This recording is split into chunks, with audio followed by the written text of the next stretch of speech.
Number ১, একটি ভাগ অঙ্কে ভাগফল ভাগশেষের ১৫ গুণ এবং ভাজক ভাগশেষের ৯ গুণ। ভাজক ১৩৫, ভাজ্য কত? প্রথমে অঙ্কটি লক্ষ্য করতে হবে ভাজকের সঙ্গে সম্পর্ক আকার আছে না ভাগশেষে। ভাজক ১৩৫, এরপর আমরা কি নির্ণয় করব? ভাগশেষ। ভাগশেষ ১৩৫ ভাজিত কত? ৯ সমান ৯ × ৯ ৯ ১৫।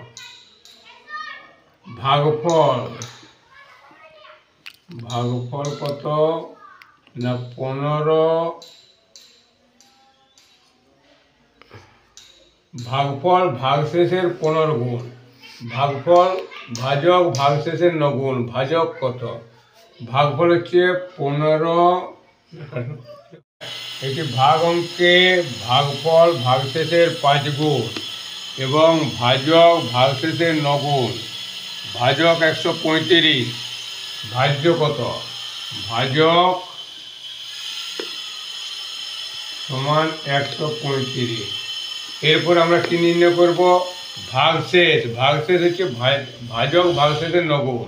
তাহলে ভাগশেষ হচ্ছে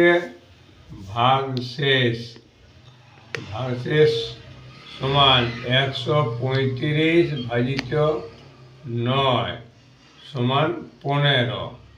ভাজক ১৩৫, ভাগশেষ ১৫। ভাগফল কত না ভাগশেষের ৫ গুণ। ভাগফল ১৫ গুণিত ৫ সমান ৭৫। কি বুঝেছে? ভাজ্য সমান ভাজক গুণিত ভাগফল যুক্ত ভাগশেষ সমান ভাজক কত না ১৩৫ গুণিত ভাগফল কত না ৭৫ যুক্ত ভাগশেষ কত ১৫। ১৩৫ ৭৫ দিয়ে গুণ। ৫ × ৫ = ২৫, ৫ × ১৫ = ১৭, ৫ × ৫ = ৬, ৫ × ৭ = ৩৫, ৭ × ৩ = ২১, ২১ × ২৪, ৩৫, ২৪, ৭ × ৭ = ৯, ৫, ৭ × ২ = ১২, ৬ × ১০ = ১১, ৯ × ১০ সমান ১০,১২৫ যুক্ত ১৫ সমান ১০,১৪০ ভাজ্য। নাম্বার ২, একটি সংখ্যাকে ৮৯৯ দ্বারা ভাগ করিলে ৬৩ ভাগশেষ থাকে। সংখ্যাটিকে ২৯ দিয়ে ভাগ করিলে কত ভাগশেষ থাকবে? এই ধরনের অঙ্ক করার নিয়ম কি? এই ভাগশেষটিকে ভাগ করতে হবে। কত দিয়ে ভাগ করতে হবে না ২৯ দিয়ে। ৬৩, ২৯, ২৯ দুগুণে ৫৮, ৮ × ৫ = ১৩। ভাগশেষ কত থাকবে না ভাগশেষ সমান ৫। নাম্বার ৩, কোনো সম্পত্তির ৩/৪ অংশের মূল্য ২১,০০০ টাকা হলে ওই সম্পত্তির ৪/৭ অংশের মূল্য কত? এই ধরনের অঙ্ক আমরা কীভাবে করছি না ৩/৪ অংশের মূল্য হচ্ছে ২১,০০০ টাকা। ১ অংশের মূল্য ২১,০০০ গুণিত ৪/৩। এরপর কত আছে ৪/৭ অংশের মূল্য। ৪/৭ অংশের মূল্য কত না ২১,০০০ গুণিত ৪/৩ গুণিত ৪/৭। ৩ × ৭ = ৭,০০০, ৭ 1000, 4 4 16 সমান 16,000। নাম্বার 4, একটি জলপূর্ণ বালতির ওজন 25 কেজি, 2/3 জলপূর্ণ অবস্থায় বালতির ওজন 20 কেজি, খালি বালতির ওজন কত? এই ধরনের অঙ্ক আমরা কি করছি, বালতি যুক্ত 1 অংশ জল সমান 25, বালতি যুক্ত 2/3 অংশ জল সমান 20, 2/3 20, বালতি বালতি বাদ, 1 বিযুক্ত 2/3 হচ্ছে 1/3, 1/3 সমান কত না 5, 1 অংশ সমান কত না 5 গুণিত 3/1, আর কত 2/3 অংশ, 2/3 অংশ সমান কত না 5 গুণিত 3 গুণিত 2/3, 3 3 কেটে দিলাম সমান 10, 0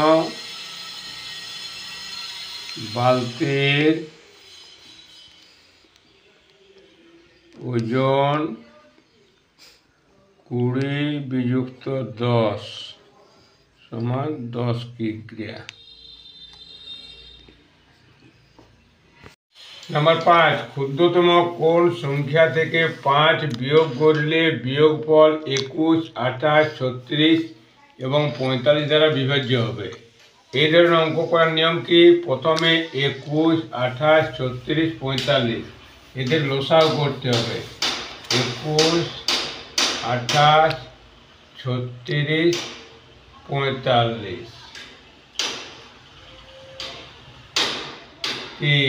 3 7 21, 3 28, 3 12 36, 3 15 45, 3 7 28, 3 4 12, 3 5 15, 7 7 1 7, 7 4 28, 4 5 4 1 1 1 5, লসাগু সমান 3 গুণিত 3 গুণিত 7 গুণিত 4 গুণিত 5, 5 4 20, 140, 42, 1260। 5 বিয়োগ করলে ক্ষুদ্রতম সংখ্যা সমান, ক্ষুদ্রতম সংখ্যা সমান 1260 যুক্ত 5 সমান 1265। নাম্বার 6, একটি বিদ্যালয়ে যতজন ছাত্র ছিল প্রত্যেকে তত সংখ্যক 50 পয়সা করে চাঁদা দেওয়ায় মোট 1800 টাকায় চাঁদা উঠল। বিদ্যালয়ে ছাত্র সংখ্যা কত? প্রথমে ভাগ করতে হবে, 1800 টাকা, 1800 টাকা তাকে পয়সা করতে হলে 100 দিয়ে গুণ বাই 50, 50 50 সমান 3600 পয়সা। এরপর কি যত ছাত্র প্রত্যেকে তত, এরপরে 3600 বর্গমূল করতে হবে সমান 60 জন।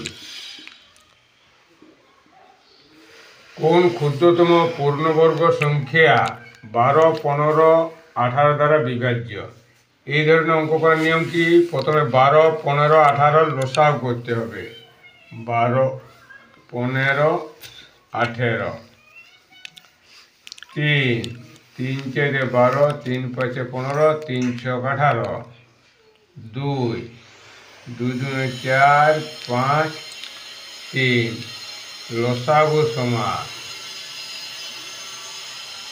3 গুণিত 2 গুণিত 2 গুণিত 5 গুণিত 3, 5 3 15, 15 2 60, 60 60 120, 5 3 15, 15 30, 3 60, 60 180। এরপরে কি করতে হবে? পূর্ণবর্গ সংখ্যা। পূর্ণবর্গ সংখ্যা মানে আমাদের এখানে 2 এর জোড়া আছে, 3 এর জোড়া আছে, 5টি বিজোড় আছে। সংখ্যা সমান পূর্ণবর্গ সংখ্যা সমান 180 গুণিত বিজোড় আছে কে না 5, 5 দিয়ে গুণ করতে হবে। 0 5 840 9, পূর্ণবর্গ সংখ্যা হচ্ছে 900। 8 নম্বর, একটি ড্রামে 3/4 অংশ কেরোসিন তেল পূর্ণ ছিল। 30 লিটার তেল বের করে নিলে 7 বড় অংশ পূর্ণ থাকে। ড্রামের তেল ধারণ ক্ষমতা কত? ছিল কত? 3/4, আছে কত? 7/12। তেল বের করানো হয়েছে, তেল বের করানো হয়েছে 3/4 বিযুক্ত 7/12, লসাগু কত না 12। 12কে 4 দিয়ে ভাগ করলে 3, 3 3 9, 9 বিযুক্ত 2, 9 বিযুক্ত 7 সমান 2/12, 2কে 2, 12কে 6, 1/6 অংশ, 1/6 সমান 30 লিটার। 1 সমান 30 গুণিত 6/1 সমান 180 লিটার। তেল ধারণ ক্ষমতা কত না 180 লিটার।